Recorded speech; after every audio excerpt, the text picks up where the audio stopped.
Hi everyone. US president Donald Trump గారు out side America ఏ movie produce అయినా కూడా వాటి మీద ట్యాక్స్ ఇంపోజ్ చేయాలని ఒక ప్రపోజల్ తీసుకొచ్చారు. ఓకే, దాని వల్ల ఇండియన్ ఫిల్మ్ ఇండస్ట్రీకి, ఎస్పెషల్లీ మన తెలుగు ఇండస్ట్రీకి ఏంటి లాభమా నష్టమా అనేది మనం ఆలోచిస్తే ఒకసారి మాట్లాడుకుందాం దాని గురించి. ఇన్ కేస్ ఆయన అనుకున్నట్లుగా 100% టారిఫ్ ఏ ఫిల్మ్ కైనా అవుట్ సైడ్ అమెరికా ప్రొడ్యూస్ అయ్యి అమెరికాలోకి ఇంపోర్ట్ అయినట్లయితే 100% టారిఫ్ ఆయన ఇంపోజ్ చేసినట్లయితే మనకి చాలా ప్రాబ్లమ్స్ ఉన్నాయి. ఒకటి, ఇందులో కొంచెం క్లారిటీ కూడా లేదు. ఏంటంటే, ఒకటి, ఆయన ఇంపోజ్ చేయబోయే టారిఫ్ అనేది film making outside America అయితేనా, లేదా పోస్ట్ ప్రొడక్షన్ వర్క్ మీద కూడా పడుతుందా, లేదా ఇది డిజిటల్ మీడియా కూడా అప్లికబుల్ కాదా అనేది ఒక క్వశ్చన్. సో దానిలో ఇంకా క్లారిటీ రాలేదు, ఎందుకంటే అది ఇంకా ఫ్రేమింగ్ లోనే ఉంది. ప్రపోజల్ అనేది ఫ్రేమింగ్ లో ఉంది. So in case film production out side జరిగితే, మన తెలుగు ఫిల్మ్ ఇండస్ట్రీస్ లో మనం చూసుకున్నట్లయితే కరెంట్లీ అమెరికాలో $20 to $30 టికెట్ ప్రైస్ ఉంది.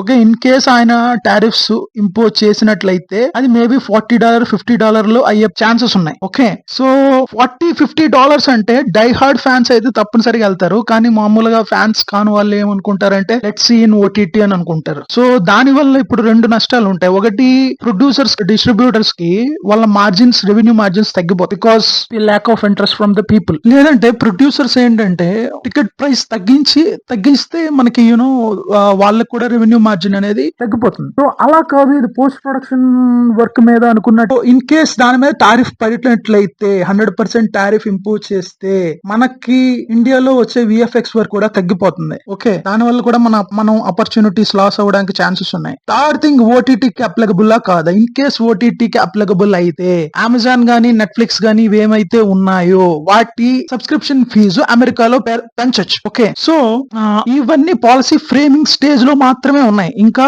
కన్ఫర్మేషన్ కాలేదు. సో కన్ఫర్మేషన్ అయితే మనం ఇన్ డీటెయిల్ గా మనం తెలుసుకోవచ్చు what is happening and what is going to happen and all. ఇంకొక విషయం, బట్ యునెస్కో రూల్స్ ప్రకారం ఒక సినిమా అనేది ఒక కల్చరల్ డైవర్సిటీని ఎక్స్పోర్ట్ చేస్తుందే గానీ it is not a commodity కాదు. మీరు ట్యాక్స్ వేసి, టారిఫ్ వేసి దాన్ని ఆపడానికి ఒక కల్చర్ ని మనం వేరే దేశానికి తీసుకెళ్తున్నాం. ఫర్ ఎగ్జాంపుల్, మనం ఇప్పుడు రాజమౌళి గారి సినిమాలు తీసుకోండి, RRR గానీ, బాహుబలి గానీ, ఇవన్నీ కూడా they have taken our culture to the north America, right? So మన కల్చర్ ని ఆ దేశంలో ఇంట్రడ్యూస్ చేసింది. అదేవిధంగా కొరియన్ సినిమాలు చూసుకుంటే, కే డ్రామాస్, ఇవన్నీ కూడా ఇండియాలో చాలా మంది ఫ్యాన్స్ ఉన్నారు కొరియన్ డ్రామాస్. అందుకని ఒక కల్చర్ ని మనం ఎక్స్పోర్ట్ చేస్తున్నామే గానీ it is not a commodity. So దీని మీద టారిఫ్స్ వేయకూడదు అనే ఒక వాదన కూడా ఉంది. ఇన్ కేస్ రియల్ గా 100% టారిఫ్స్ వేస్తే how our country will respond, అది ఒక క్వశ్చన్. ఇప్పుడు చైనా చూసుకుంటే హాలీవుడ్ మూవీస్ అన్నిటి మీద టారిఫ్స్ ఉన్నాయి. అంతేకాదు, హాలీవుడ్ మూవీస్ రిలీజ్ ని చైనా